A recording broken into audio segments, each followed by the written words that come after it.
পুরানো হোয়াটসঅ্যাপ কিভাবে ফিরিয়ে আনবেন। আপনার মোবাইল ফোন থেকে হোয়াটসঅ্যাপ ডিলিট হয়ে গিয়েছে অথবা হারিয়ে গিয়েছে, মোবাইল ফোন রিসেট করার সময় হোয়াটসঅ্যাপ চলে গিয়েছে, তো কিভাবে পুরানো হোয়াটসঅ্যাপ ফিরিয়ে আনবেন আজকের ভিডিওতে দেখাবো। অনুরোধ করব ভিডিওটি সম্পূর্ণটাই কন্টিনিউ করুন। তো চলুন আজকের এই ভিডিওটি শুরু করা যাক। আরেকটি রিকোয়েস্ট থাকবে, অবশ্যই আমাদের চ্যানেলটি সাবস্ক্রাইব করে রাখবেন, ভিডিওতে একটি অবশ্যই লাইক করবেন। তো চলুন বেশি কথা না বলে আজকের এই ভিডিওটি শুরু করা যাক। এই কাজটি করার জন্য সকলেই প্রথমে হোয়াটসঅ্যাপ অ্যাপসের মধ্যে চলে আসবেন। হোয়াটসঅ্যাপে আসার পর এই যে দেখুন আই এগ্রি অ্যান্ড কন্টিনিউ, এখানে আপনি একটি ক্লিক করে দিবেন। এখানে ক্লিক করলে আবারও কন্টিনিউ করে দিবেন, কন্টিনিউ করে অ্যালাউ করে দিবেন এবং এখানে একটি মোবাইল নাম্বার বসাবেন। যেই মোবাইল নাম্বার দিয়ে আপনি হোয়াটসঅ্যাপ খুলেছেন সেই মোবাইল নাম্বারটি বসায় দিবেন। বসানোর পর এই যে নেক্সট বাটন, এখানে আপনি একটি ক্লিক করে দিবেন এবং এই যে কন্টিনিউ, এই কন্টিনিউ বাটনের উপর আপনি একটি ক্লিক করে দিবেন। এখানে ক্লিক করলে আবারও কন্টিনিউ, এই যে কন্টিনিউ বাটনে আপনি আবারও ক্লিক করে এগুলোকে আবারও অ্যালাউ করে দিবেন। অ্যালাউ চাইলে অ্যালাউ করে দিবেন। অ্যালাউ করে দিলে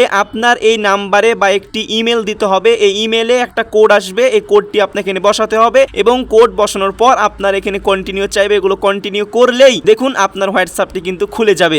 আপনি কিন্তু দেখতেই পাইতেছেন আমি কিন্তু কোড দিয়ে এগুলো সুন্দর করে আগের হোয়াটসঅ্যাপ, পুরানো হোয়াটসঅ্যাপ কিন্তু ফিরিয়ে এনেছি। আপনাদের সামনে আমি দেখাচ্ছি, এভাবেই কিন্তু আপনি সহজেই পুরাতন হোয়াটসঅ্যাপ ফিরিয়ে আনতে পারবেন। আপনার মোবাইল ফোনে হোয়াটসঅ্যাপ ডিলিট হয়ে গিয়েছে অথবা রিসেট করার সময় হোয়াটসঅ্যাপ চলে গিয়েছে, এইরকম প্রবলেম যদি হয় তাহলে আপনি খুব সহজেই হোয়াটসঅ্যাপগুলো ফিরিয়ে আনতে পারবেন। তো এভাবে কাজগুলো করলে আপনি হোয়াটসঅ্যাপ, পুরানো হোয়াটসঅ্যাপগুলো খুব সহজেই ফিরিয়ে আনতে পারবেন। তো আশা করছি এই বিষয়টি জানতে পেরেছেন, বুঝতে পেরেছেন। এই ভিডিওটি দেখে একটু উপকার হলে অথবা এই ভিডিওটি একটু ভালো লাগলে আমাদের চ্যানেলটি সাবস্ক্রাইব করে রাখবেন, ভিডিওতে একটি অবশ্যই লাইক করবেন। তো দেখা হচ্ছে পরবর্তী একটি ভিডিওতে। সকলেই ভালো থাকুন, সুস্থ থাকুন, আল্লাহ হাফেজ।